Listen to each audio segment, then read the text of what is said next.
Okay, guys, I'm here for another retro review.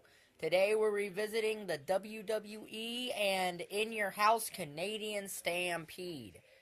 This is a 4 match card, so the maximum number of stars this show can get is 20. This is probably the best In Your House show that company produced. It took place on July the 6th, 1997 from the Saddle Dome in Calgary, Alberta, Canada. It's where the Calgary Flames play hockey. Like I said, this is a 4 match show. We open with Mankind versus Hunter Hearst Helmsley, which is Mankind versus Hunter Hearst Helmsley, which is a rematch from the King of the Ring, in which Hunter Hearst Helmsley had beat Mankind to win the King of the Ring. This is a 3.5 star match. It's a good match. It ends by a double countout, though. And the reason why it ends by a double countout actually plays out through most of the show. Ends in a double countout, they fight in the crowd and are eventually separated. So our next match is a match, I believe, from Michinoku Pro Wrestling to show off the light heavyweight division. As it's the Taka Michinoku versus the Great Sasuke. This is a good match. It's 4 stars. It's the best light heavyweight match the WWE's probably had, other than Steve Malenko and Scotty 2 Hotty from Backlash 2000. Before this match starts, we see Mankind and Triple H have found each other again, and they're fighting, I think, more in the crowd, and then they end up being back in the locker room. Like I said, tremendous match with these two guys here, Taka and Suzuki. There's all kinds of high-flying moves. Taka hits a splash and an Asai moonsault. You know, Sasuke eventually gets the win of a Tiger Suplex. So, yeah, 4 stars. So then we get the WWE Championship match. Well, no. It then cuts to the parking lot of the Saddle Dome, where we see that Mankind and Hunter Hearst Helmsley are fighting again. Triple H goes to pedigree Mankind on some equipment outside. Mankind reverses, and they eventually get broken up. So that brings us to the WWE Championship match. The Undertaker versus Vader.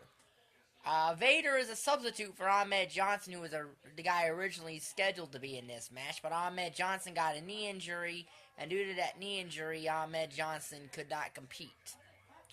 So, Vader's here taking the place of Ahmed Johnson. This is a good match. It's a 3-star match. Undertaker and Vader, this is their best match they had, probably. Paul Bearer's out with Vader, and this is when Paul Bearer was teasing the debut of Kane, about that Kane was alive and all that. It's the storyline that really launched into that, was starting this. Like I said, it's not a traditional big man match, as, Vader and Taker can do more. Eventually, Vader's on the top rope, and Taker chokeslams him off the top, and then hits a tombstone to get the win. Yep. So a 3-star match. Taker retains the title, and he would lose to Bret Hart at SummerSlam 97. So that brings us to the main event, a 10-man tag team match. As it's Stone Cold Steve Austin, Ken Shamrock, Goldust, and the Legion of Doom taking on Bret Hart, Owen Hart, the British Bulldog, Jim Neidhart, and Brian Pillman, the 1997 Hart Foundation. This is a very good match. It's a 4-star 10-man tag. Austin eventually damages Owen Hart's knee, and then Owen's forced to go to the back, and then Bret retaliates by taking Austin out of the match, and Austin has to go to the back. Also, everything that the Hart family does is what the Hart Foundation do. Whether it's a heel move or not, the Calgary crowd loves, because they're in Calgary, they're in the hometown of the Harts. So, the Harts are essentially, even though they're heels in the match, their faces in Canada, and Austin's team is the heels, but neither team acts like the heels in a way. Austin's team acts more heelish, Austin in general, just because it's Canada, but both teams act more like faces because of this. Eventually, Austin and Owen Hart both come back. There's Austin's outside of Bret Hart. Bruce Hart gets involved. Austin brings Bruce Hart over the railing and starts beating up Bruce Hart, and I believe Keith Hart gets involved. Austin gets back in, and then Owen Hart rolls up. Austin hooks the tights, gets the win. And then Austin later comes back, beats up the Harts, and is arrested. And the Harts, basically, the Hart family closed the show celebrating. The Hart Foundation closed the show celebrating of all their families. Yeah, Marvar was at this event. So, yeah, Owen's widow was at this event. So was Natalya, and Harry Smith or David Hart Smith, and Tyson Kidd. All the Hart Dynasty are at this event because Tyson Kidd, I guess, was a friend of David Hart Smith's or whatever when they were growing up. So everyone was, all the brothers and sisters were there, Stu and Helen were there, grandkids. The entire ring was filled with the Hart family, who probably made up most of this audience.